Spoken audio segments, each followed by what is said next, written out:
नमस्कार दोस्तों, स्वागत है आपका स्टडी फॉर सिविल सर्विसेज में। वीडियो को पूरा देखिए। कोई भी आपका फीडबैक है, कोई सजेशन है, तुरंत वीडियो में कमेंट करके जरूर बताइए। अच्छा लगे तो वीडियो लाइक जरूर कर लीजिए और ऐसे वीडियो लगातार फ्री में पाने के लिए चैनल को तुरंत सब्सक्राइब कर लीजिए और बेल आइकन को जरूर टैप कर लीजिए ताकि आगे भी सारे वीडियो आपको मिलते रहे। यूट्यूब में फॉलो करते हैं तो प्लीज ये वाला फ्री टेलीग्राम चैनल जरूर ज्वाइन कर लीजिएगा। सारे नोटिफिकेशन, सारे अपडेट यहीं पे आते हैं, ध्यान रखिएगा। स्टडी फॉर सिविल सर्विसेज का कोई भी पेड ग्रुप अगर आपको ज्वाइन करना है तो सिर्फ 856480560660897523860445 यही नंबर है हमारे, सिर्फ जहां पे कॉल या व्हाट्सएप कर सकते हैं।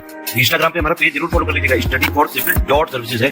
ट्विटर पे हमको जरूर फॉलो कर लीजिएगा, @studyforcivils है। सारे क्वेश्चन अटेम्प्ट करिए और स्कोर अपना तुरंत कमेंट करके बताइए। नमस्कार दोस्तों, स्वागत है आपका स्टडी फॉर सिविल सर्विसेज में। यूपीपीएससी पेड क्विज आगे कंटिन्यू करते हैं फर्स्ट क्वेश्चन के साथ। आज के कहा जा रहा है आपसे कि निम्न में से राज्यों के गठन पर विचार कीजिए तथा इन्हें कालानुक्रम में व्यवस्थित कीजिए। ठीक है, तो देखिए आपको पता होगा कि सबसे पहले अगर इन ऑप्शंस में देखेंगे तो सबसे बाद का जो है तेलंगाना ही है, जो है इसको फॉर्म किया गया है। ठीक है, जून 2014 से। ठीक, तो सबसे देख लीजिए कहाँ पे ये चौथा लास्ट में है, तो दो ऑप्शन ऐसे हम काट देंगे। उसके बाद हम देखते हैं सिक्किम इसमें से सबसे पहले स्टैब्लिश हुआ है मई 1975 में। ठीक, तो कौन सा विकल्प हो जाएगा? ये पहले आ जाएगा। ठीक है, तो यहाँ पे देख लेते हैं 1। फिर गोवा इस्टेब्लिश होता है आपका इसमें फॉर्म, मतलब स्टेट के रूप में आप गोवा को देखेंगे तो इस्टेब्लिश है ये मई 1987 से। ठीक, तो 2 नंबर पे ये झारखंड की इस्टेब्लिशमेंट की बात करें तो ये इस्टेब्लिश्ड है आपका जो है 15 नवंबर वर्ष 2000 से। ठीक, तो 1 2 3 4 जो है ये हमारा करेक्ट आंसर होगा। इंग्लिश में भी इसको देख लीजिए यहाँ पे। इसमें देखिए कौन सी महासागरीय धारा जो है गर्म है। ठीक है, तो ओशन करेंट्स के बारे में आप पढ़ते हैं, कोल्ड और वार्म। ठीक, तो वार्म में देखेंगे गल्फ स्ट्रीम जो अटलांटिक ओशन से संबंधित है। इन दिए हुए ऑप्शंस में से ये हमारा विकल्प डी करेक्ट हो जाएगा। इसमें देखिए पोलियो की जो बीमारी होती है स्पेशली बच्चों में, ठीक है, तो उसका पहला टीका किसने विकसित किया? तो जो है अमेरिकन रिसर्चर थे, medical researcher doctor Jonas Salk. Option A हमारा करेक्ट होगा। इन्होंने अराउंड जो है 1953 के आसपास अनाउंस किया था इसके डेवलपमेंट का फर्स्ट पोलियो वैक्सीन, तो ध्यान रखेंगे। पंचायत राज से संबंधित ये समितियां हैं। ठीक है, अलग अलग समय पे पंचायत राज इंस्टीट्यूशंस को इंडिया में स्टैब्लिश करने के लिए इनको कॉन्स्टिट्यूट किया गया भारत में, तो इनको कालानुक्रम में लगाना है। ठीक, तो देखते हैं।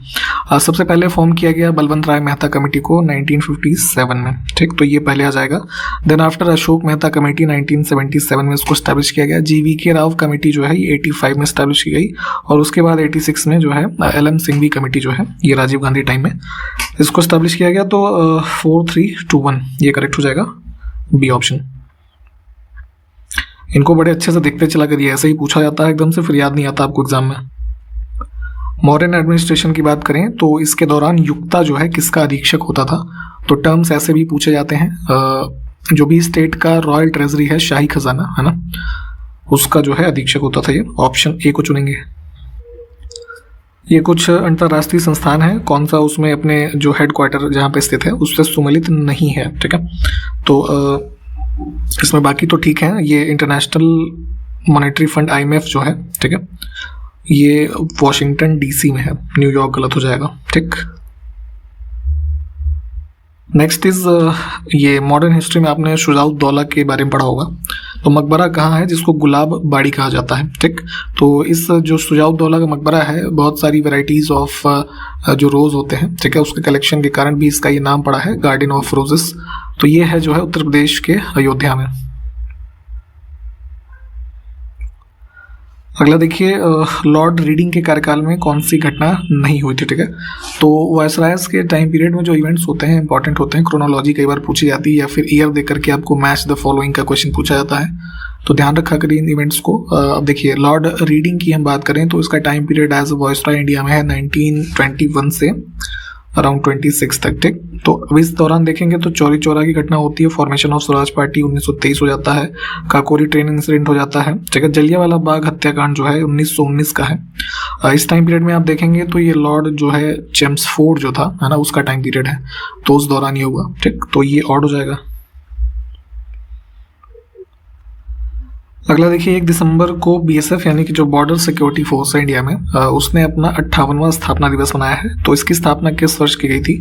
तो ऐसे मनाया है तो ईयर्स को घटा लिया करिए, तो 65 इसका उत्तर आपको मिलेगा।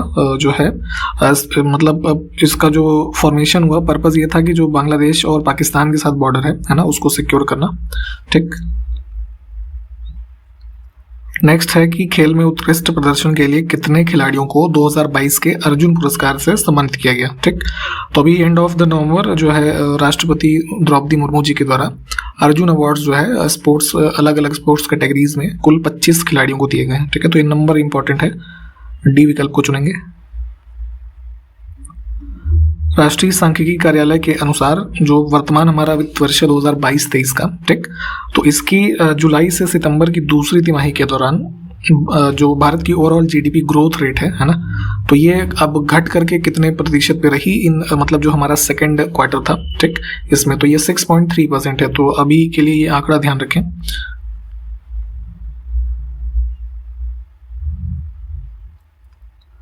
नेक्स्ट है, हाल ही में किस राज्य की सरकार ने महिला पीजी यानी कि जो पोस्ट ग्रेजुएट कोर्सेज होते हैं उसमें जो महिला छात्राएं हैं, ठीक, ध्यान रखिएगा, तो उनके लिए 10,000 रुपए के वार्षिक वजीफे यानी कि जो स्टाइपेंड मिलता है एक तरीके का, उसको अनाउंस किया है। तो ये स्टेट ऑफ असम में यहाँ पे ये दिया गया है कि जितनी भी ऐसी लड़कियां जो पीजी कोर्सेज में, चाहे वो एमए हो, एमएससी, एमकॉम, एमटेक जो भी है उसमें एनरोल्ड हैं, और तो उनके एनुअल एक्सपेंस के लिए, ठीक है, ध्यान रखिएगा, वार्षिक रूप से 10,000 रुपये प्रति बच्चे को दिया जाएगा वहाँ पे, ठीक है, महिलाओं को।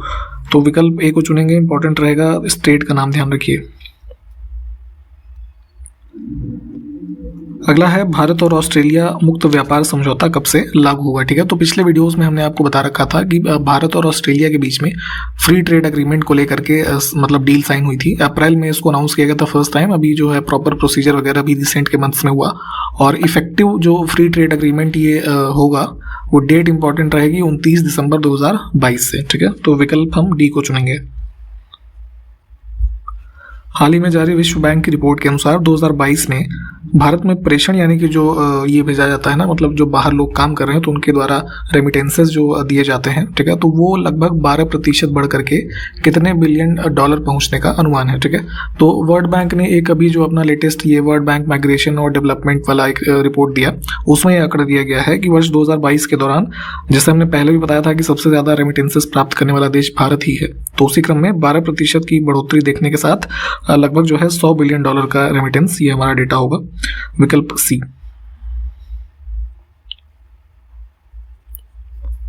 हाल ही में किसकी अध्यक्षता में महात्मा गांधी राष्ट्रीय ग्रामीण रोजगार गारंटी अधिनियम, जो मनरेगा आप जिसको शॉर्ट फॉर्म में कहते हैं, ठीक है, तो इसमें सुधार के लिए एक पैनल का जो है गठन किया गया है, तो किसकी अध्यक्षता में किया गया है।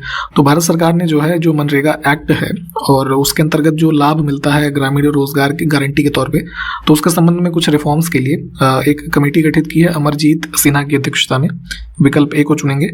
जो है ये फॉर्मर वो रहे हैं रूरल डेवलपमेंट सेक्रेटरी भारत सरकार के, तो इनकी अध्यक्षता में ये गठित की गई कमेटी अभी जो है लगभग शायद 21 नवंबर को 2022 में पहली बैठक हुई इनकी, और इनको 3 महीने का जो है समय दिया गया है to submit their report in the form of suggestion.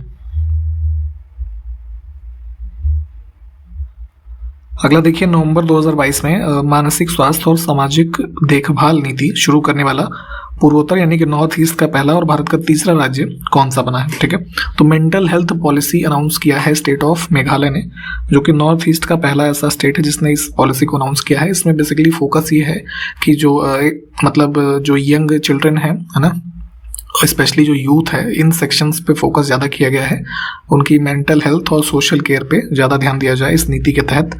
उसके संबंध में कुछ ऐसे आगे प्रोग्राम्स वगैरह जो है बनाए जाएंगे।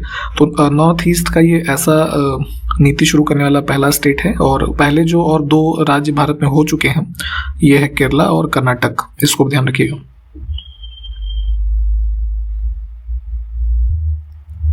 तीन से 6 दिसंबर 2022 तक अंतर्राष्ट्रीय लुसोफोन महोत्सव कहाँ आयोजित किया जाएगा। तो ये आयोजित हुआ है गोवा में। ठीक, इसमें क्या किस वजह से मनाते हैं जरा बताइए कमेंट करके। तो नेक्स्ट है, हाल ही में जारी फोर्ब्स की इंडियाज 100 रिचेस्ट 2022 लिस्ट में कौन पहले स्थान पे है। ठीक है, तो फोर्ब्स की लिस्ट जो ये इंडिया के 100 सबसे धनी लोगों की सूची आई, उसमें सबसे टॉप पोजीशन पे है गौतम अडानी, ऑप्शन ए को चुनेंगे। इनके कुल जो नेट वर्थ है लगभग 385 बिलियन डॉलर। ठीक, सेकंड स्थान पे मुकेश अंबानी है, इनको ध्यान रखिएगा। अगला है, हाल ही में इक्वलाइज थीम के साथ विश्व एड्स दिवस 2022 किस दिन मनाया गया है। तो एड्स डे मनाते हैं, जो एड्स की बीमारी है उसके बारे में अवेयरनेस और ये सब चीज़ें बढ़ाने के लिए 1 दिसंबर को, और थीम ध्यान रखिएगा इक्वलाइज है।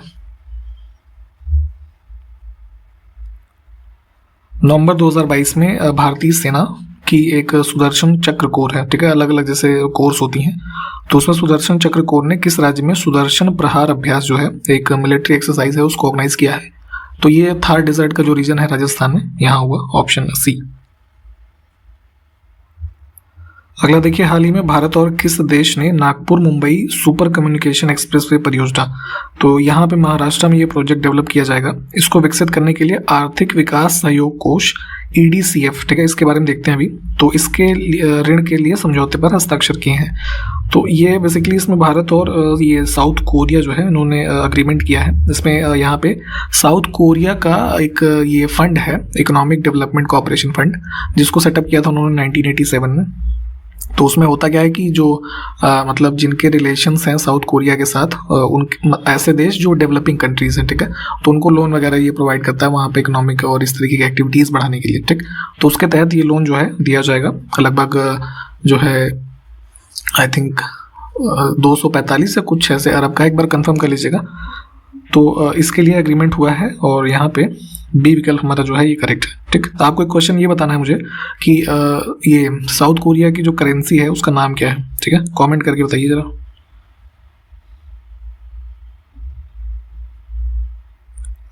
आगे देखिए, 1 दिसंबर को नागालैंड का स्थापना दिवस मनाया जाता है।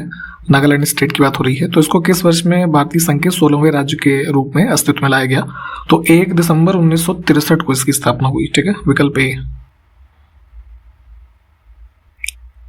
आगे देखिए, हाल ही में किस राज्य के जितेंद्र सिंह को गोपाल रत्न पुरस्कार 2022 के अंतर्गत सर्वश्रेष्ठ डेयरी किसान, ठीक है, इस श्रेणी में जो है अवार्ड मिला है गोपाल रत्न पुरस्कार। तो ये इंडिया में लाइव स्टॉक के क्षेत्र में दिया जाने वाला सबसे हाईएस्ट ऑनर है। और अभी जो हमारे ये union state minister of state हैं, एनिमल हस्बेंड्री जो मिनिस्ट्री है उसके, उन्होंने इस अवार्ड को प्रेजेंट किया है नेशनल मिल्क डे पे। कब होता है ये? 26 नवंबर को, ठीक, पहले आपको बताया था।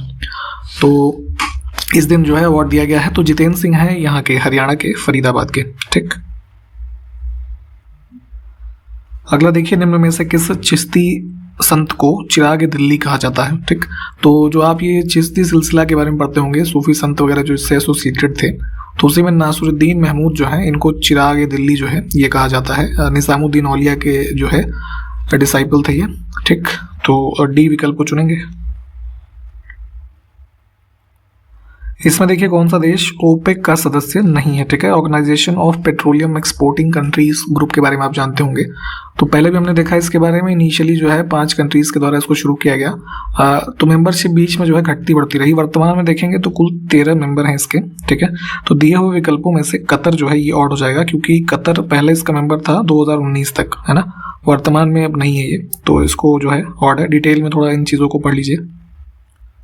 कोंकण रेलवे के बारे में भी हमने पहले देखा हुआ है कि ये रेलवे लाइन है वेस्टर्न घाट में, ये हमारा वेस्टर्न कोस्ट के अलोंग, तो किन राज्यों से होकर के गुजरता है? तो ये लगभग 750 किलोमीटर के आसपास का एरिया है इसका, महाराष्ट्र, गोवा और कर्नाटक। अगला देखिए, निम्नलिखित समूहों में से किनमें ऐसी जातियां होती हैं जो अन्य जीवों के साथ सहजीवी संबंध बना सकती हैं, ठीक है। तो एक जैसे सिम्बायोटिक रिलेशनशिप आप पढ़ते हैं उसके बारे में पूछा जा रहा है। तो होता क्या है कि जैसे सिम्बायोटिक रिलेशनशिप आप ऐसे समझ सकते हैं कि ये इंटरेक्शन होता है कि 2 प्रकार, मतलब 2 ऐसे प्रकार के ऑर्गेनिज्म हैं जो एक दूसरे से सिमिलर नहीं है, ठीक है, उनके बीच का इंटरेक्शन को आप जो है सिम्बायोटिक रिलेशनशिप पढ़ते हैं, इकोलॉजी वगैरह जब पढ़ते हैं, ठीक। तो अब यहाँ पे देखेंगे तो जैसे नाइडेरिया, कवक और प्रोटोजोआ, ठीक है, तो ये तीनों ही होते हैं इसमें। एग्जाम्पल हम यहाँ पे डी को चुनेंगे।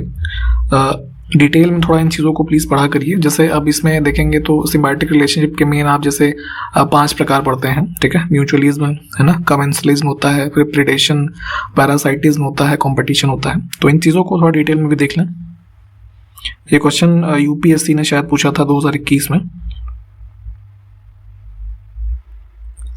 अब देखिए इसमें से कौन सा एक वाद्य यंत्र नहीं है, ठीक है, म्यूजिकल इंस्ट्रूमेंट की बात हो रही है। तो जैसे दमामा है, ये मतलब ऐसा ढोल के प्रकार का एक वाद्य यंत्र होता है, ऐसे समझ सकते हैं। नागफिनी जो है ये शहनाई के तरीके से नाग की शेप का ही होता है, ये भी एक वाद्य यंत्र है।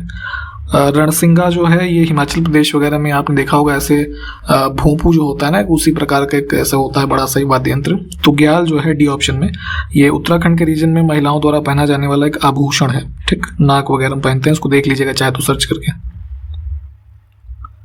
मराठा साम्राज्य का प्रथम पेशवा कौन था, ठीक है। तो मराठा साम्राज्य में आप जानते हैं प्राइम मिनिस्टर जो उस टाइम होते थे उसको एक टर्म यूज करते थे पेशवा, ठीक।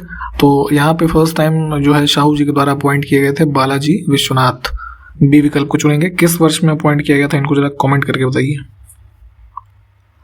अब इसमें कौन सा युग्म सुमेलित नहीं है ये बताना है। तो कुछ विंड के टाइप्स लिखे हुए हैं और किस रीजन में बहते हैं वो लिखा है।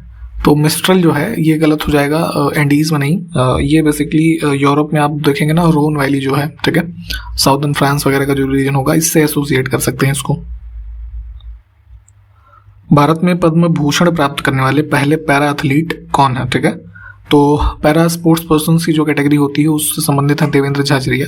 जैवलिन थ्रो के गेम से संबंधित है, तो इनको 2022 में दिया गया है आपका जो है पद्म भूषण, ठीक। तो ध्यान रखिएगा, पहले ऐसे पैरा एथलीट बने हैं भारत के जिनको ये अवार्ड दिया गया। वायुमंडल की किस परत के द्वारा रेडियो तरंगों का परावर्तन होता है, ठीक। तो अलग अलग आप लेयर्स के बारे में पढ़ते हैं, ठीक है। ट्रोपोस्फीयर से स्टार्ट करते हैं, एक्सोस्फीयर तक आप पढ़ते होंगे। तो यहाँ पे आयनोस्फीयर यानी आयन मंडल जो है ये हमारा करेक्ट हो जाएगा। यहाँ से जो रेडियो वेव्स होती हैं वो रिफ्लेक्ट होती हैं, तो डी विकल्प को चुनेंगे। ये किस लेयर का दूसरा नाम है जरा कमेंट करके बताइए। तो किस वर्ष में ब्रह्म समाज 2 भागों में विभाजित हो गया, ठीक। तो राजा राम मोहन राय के द्वारा एस्टेब्लिश हुआ, ये आप जानते होंगे। आगे चल करके 1866 के अराउंड 2 भागों में विभाजित होता है। एक होता है आदि ब्रह्मो समाज और दूसरा जो है भारतवर्षीय ब्रह्मो समाज कह लीजिए।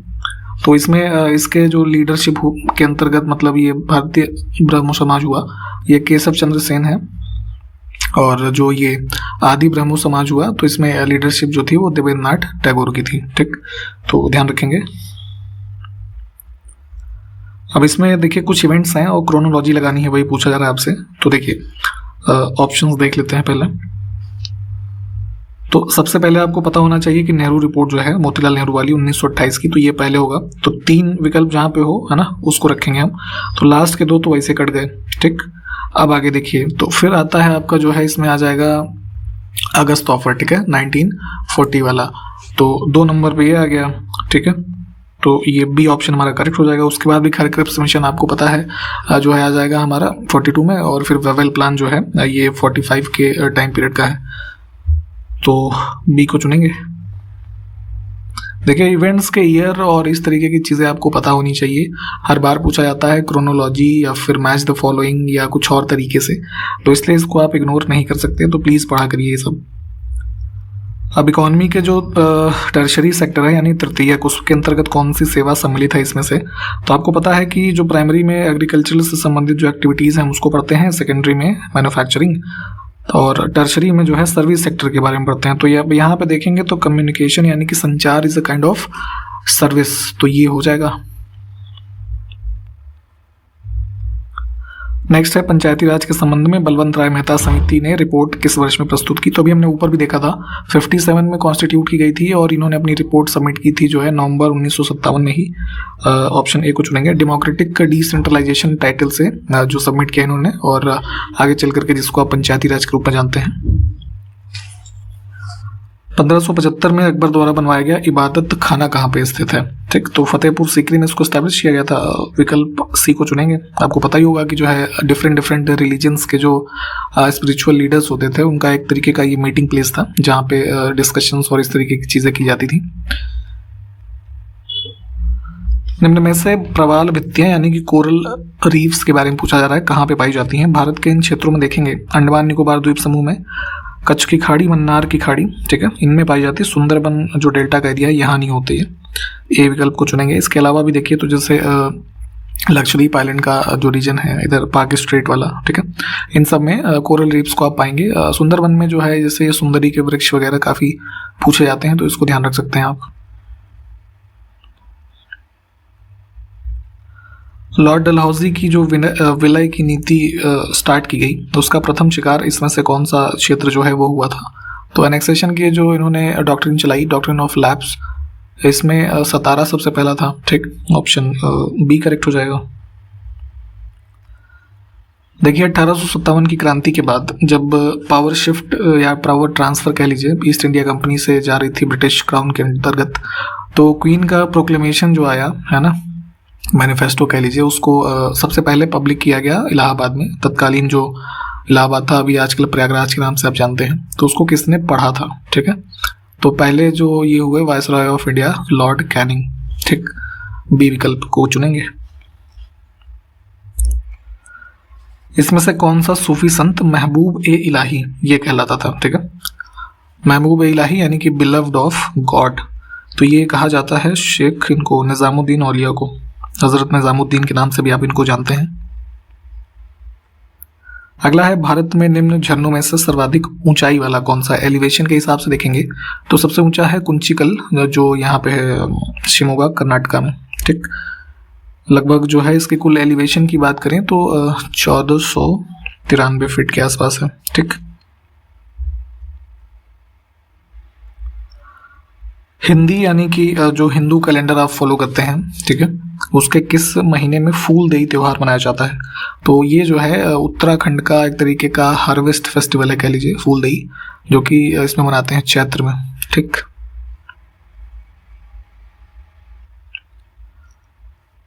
माई life in full work family and our future ये किताब का नाम है, तो किसने लिखा था इसको? ठीक है, ये पूछा जा रहा है। तो पेप्सिको से संबंधित पूर्व चेयरमैन और सीईओ रहे ये इंदिरा नूई, इनकी है। निम्नलिखित में से मैंग्रोव जो वन होते हैं किस क्षेत्र में नहीं पाए जाते हैं, ये बताना है। तो अब ये जो रिवर डेल्टास लिखे हुए हैं, तो कावेरी रिवर डेल्टा जो देखेंगे आप, है ना, ये मैंग्रोव से संबंधित नहीं है, ऊपर के 3 हैं। ठीक है, जैसे हम स्टेट की बात कर लें कि मैंग्रोव फॉरेस्ट, जैसे अभी हमने ऊपर सुंदरबन वाला एग्जाम्पल देखा था, तो आंध्र प्रदेश की बात कर लीजिए, ये एसोसिएटेड होता है हमारा मैंग्रोव से। वेस्ट बंगाल, तमिलनाडु, गुजरात, अंडमान निकोबार आइलैंड्स, है ना, तो ये सब संबंधित है। कावेरी इसमें आउट हो जाएगा, बाकी के तीन ठीक हैं। स्वतंत्र भारत में राष्ट्रीय वन नीति यानी कि national forest policy first time जो है कब लागू की गई, ये बताना है। तो ये यहाँ पे मई 1952 में स्टार्ट किया गया था। ठीक, ये को चुनेंगे। और अभी जैसे आप ये वाला पढ़ते होंगे नेशनल फॉरेस्ट पॉलिसी 1988 का। 3 दिसंबर को अंतर्राष्ट्रीय दिव्यांग दिवस के अवसर पर राष्ट्रीय पुरस्कार 2022 कितने व्यक्तियों, संगठनों तथा संस्थानों को प्रदान किया गया? ठीक, तो कलेक्टिवली यहाँ पे देखेंगे ओवरऑल इंडिविजुअल, ऑर्गेनाइजेशन या फिर जो और भी चीज़ें हैं, इनको जो है अलग अलग उपलब्धियों में मतलब एक तरीके से रिकग्नाइज करने के लिए कुल 29 अवार्ड जो है ये दिए गए राष्ट्रीय ये अंतर्राष्ट्रीय दिव्यांग दिवस के अवसर पर। ठीक, हाल ही में जगदीश चंद्र बोस को आप जानते ही होंगे, इनकी 164वीं जयंती के अवसर पर किस मंत्रालय ने international conference on the contributions of JC Bose a सत्याग्रही साइंटिस्ट, ये पूरा इवेंट का नाम है, इसको आयोजित किया है? तो आयोजन किया गया संस्कृति मंत्रालय के द्वारा, मिनिस्ट्री ऑफ कल्चर। आपको ये बताना है कि जगदीश चंद्र बसु किस कॉन्ट्रीब्यूशन के लिए जाने जाते हैं इंडिया में?